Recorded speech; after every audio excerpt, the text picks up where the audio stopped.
Police officers who have died in the line of duty over the past year are being honored in Pretoria this morning. 31 officers were killed between April and June alone. President Cyril Ramaphosa will deliver the keynote address.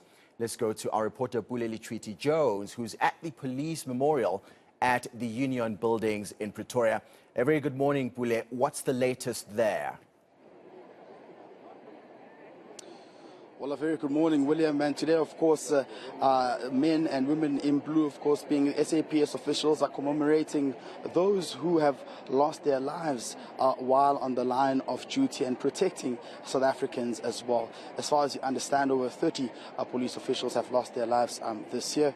The number is slightly higher than what we witnessed last year as well, which is quite alarming that this rate is persisting in how police officials are being murdered while trying to protect innocent South Africans as well. But also, what's also interesting is that this is the month of police safety, and that's what we're seeing. The first Sunday of September, police officials are commemorating those who've lost their lives and, of course, progress that has been accomplished while on duty, one of which is what we witnessed just a few days ago, in which police officials intercepted cash in transit operation that took place in Louis Trichardt in Limpopo, where 18 suspects, of course, were killed as a result of a shootout that unfolded there between the suspects and police officials. But to unpack more for us, I'm joined by the National Police Commissioner, Fani Masemolo. Commissioner, thank you very much for joining us on eNCA this morning. Let's maybe just first start with the latest, the CIT bust that you accomplished in Louis Trichardt just a few days ago. Quite commendable as well. But are you seeing a surge in these cash in transit heists as well? Is this becoming a season for these kind of criminal operations? Thanks, Pule and your viewers. Yes, it's true. We have seen a surge in cash in transit heists, especially your provinces like KwaZulu-Natal, Eastern Cape, Gauteng, of late Mpumalanga and Northwest are becoming, their numbers are rising. So we have seen that surge, and we have put our plans in place. We have deployed, but we understand that these thugs, they are out there determined to take whoever's life they come across. Hence, we also make sure that when we go to them, we use the elite specialized units to handle them. And of course, as the country heads towards the festive season, criminals tend to be brazen, undermining the rule of law as well. Are police officials adequately prepared to, face on these attacks? Are you prepared to strategize and deal with this kind of high-profile criminality? We are prepared. I think the example we would have seen in Louis Trichardt just on Friday, how we handled the situation. That was a intelligence-led operation, which we have been investigating the case for quite long, and it led into a takedown where we found these thugs at the house, and there was engagement with police, and we are thankful that we managed to defuse the situation. Our intention was to arrest them before they commit the crime, but of course they were determined to fight. They put the fight on the police, and unfortunately 19 of them perished, and one of our members was injured. But we definitely determined that this month, which is the police safety month, our members should always go out there, be prepared, and make sure that we protect and defend the inhabitants of this country against the thugs. And obviously, we see that happening, Commissioner. It's one thing to say that police officials should be on the ground, be prepared to face criminals. We saw with illegal minings how they are heavily armed. But also, there's concern around your women and men in blue around the laws, which they say do not protect them once they kill, suspects, or once there's a shootout and they've killed someone as well. Is this something that SAPS is discussing around the protection of police officials, the laws that protect them, that would allow them to use their firearms as well? Well, that is, it is beyond SAPS. We are discussing it, but it's beyond SAPS because it is the law that in that fashion. Remember, there is a big call from the society that we should demilitarize, which sometimes people don't really define what is it that they mean by that demilitarization. Whether they just mean the change of ranks, I do not know. But where we are now, we are policing a militarized type of community. Now, if you have these thugs that are militarized, how are you going to deal with them? With the total pure civilian police. So those are the issues that needs to be discussed by relevant quarters to deal with that. But we keep on training our members and make sure that they are ready to tackle the situation. Also, are you seeing a quite concerning trend in terms of what you're speaking about, militarized criminals? According to criminal experts, they say that some of those involved in these cash in transits are ex-militants from Mozambique and Zimbabwe. There was a shootout between police officials in Rosettenville where over 19 Zimbabwean nationals were foiled in the same cash in transit.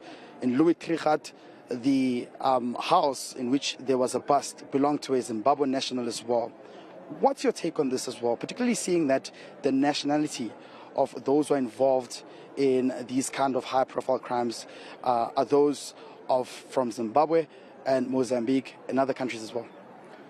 Well, it's a challenge that we are facing, but we are not prepared to back down, not in a single minute, not in a single day. We will face them, we will deal with them. We are aware, yes, that former combatants from our neighboring countries, they come here also involved in, especially Zamazamas, is quite a lot of them.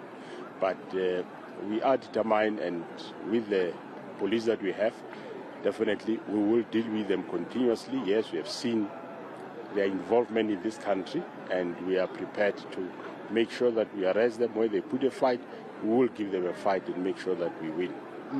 Okay, and then just moving right along into the issue of what we saw in Johannesburg, in the inner city, where buildings have been hijacked, Commissioner. When I spoke to the provincial commissioner in Gauteng, he said they raised an alarm about that building before, I think in 2019, and the city of Johannesburg didn't quite adequately act on that, note they got from the SAPS. Operation Chanela yesterday was busy again with the issue of hijacking buildings. Are you intensifying these operations as well as SAPS to look into reclaiming some of these hijacked buildings, not only in Johannesburg, not only in the city of Tshwane, but across the country as well? We have been targeting this hijacked building, but as SAPS, we can only go there if we have information about either firearms or drugs or whatever crime is happening there. But we cannot remove the inhabitants that are in that building. It is the duty of the city to know who's staying there and is the building compliant to their own regulations. That's why you have Metro Police in most of the cities.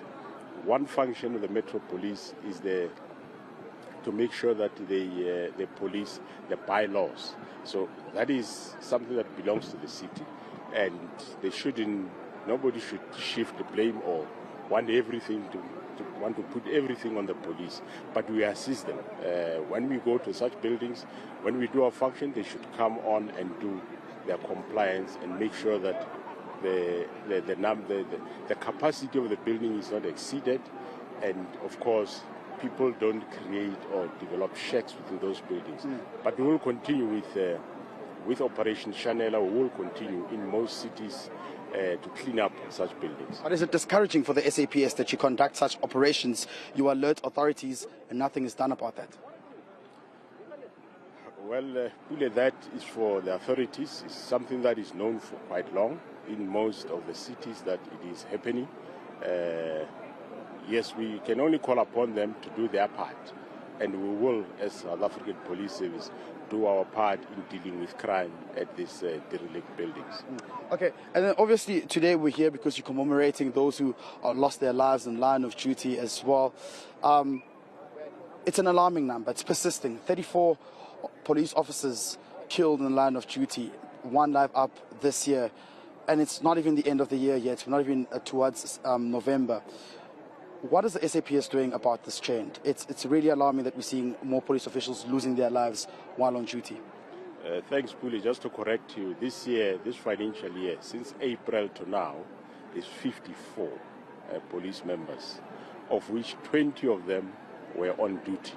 So those that we are commemorating today, there are 34. It's 34 members, which died between the 1st of April 2022 up to 31st of March 2023. It's 34 of them, of which there are 4 females out of them. That just shows you how heartless these thugs are to kill.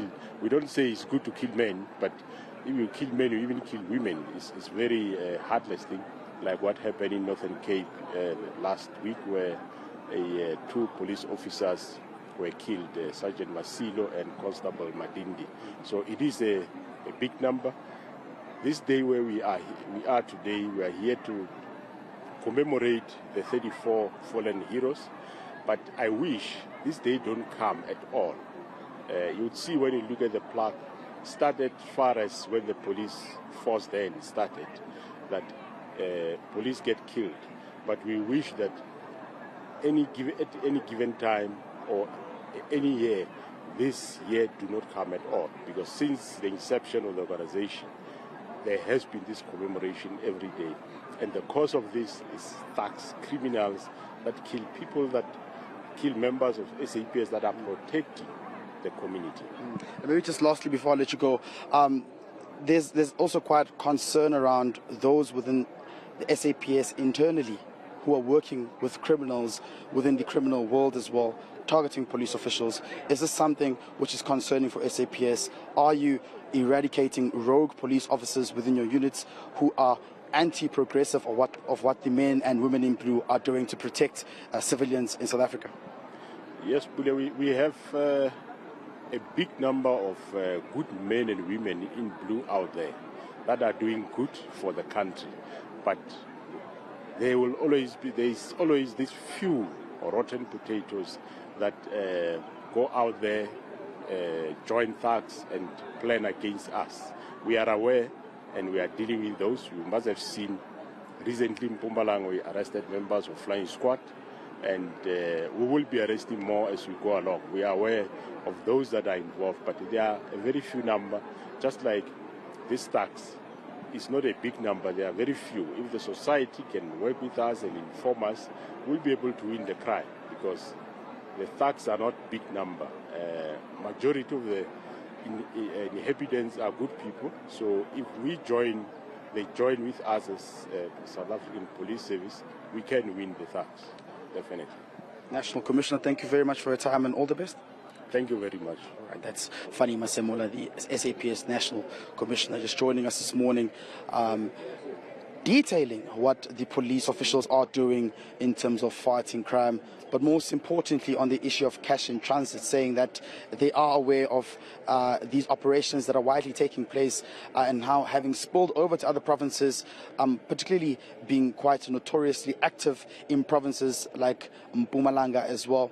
But also commenting on the fact that with the issue of buildings that have been hijacked in the inner cities of provinces across the country, they are, of course, now looking into that. We saw that Operation Shanela being active in Gauteng yesterday. But just to give you a picture of where we are right now, as like I said earlier, being the first Sunday of September, which also is known as Police Safety Month, we are here to commemorate, of course, the police officials who were killed in the line of duty during the previous financial year, like the National Commissioner said. And of course, these are members who have been, protecting and sacrificing their own lives in their determination to serve and protect South Africans across the country. We also do know that the Minister Police did, of course, say that they would be deploying more boots on the ground. The SAPS Police Academy as well, working with the structures of the SAPS, training them and bringing them in terms of trying to reinforce the police capacity and resources on the ground in fighting crime. We know that the recent quarterly stats released show a very grim number of how crime continues to persist in the country as well, showing that there's been about 6,100 people being murdered, and out of that figure, about 1,100 of them were women and children. All right, Pule, thank you so much for that. That's our reporter on the ground, Pule Letshwiti-Jones.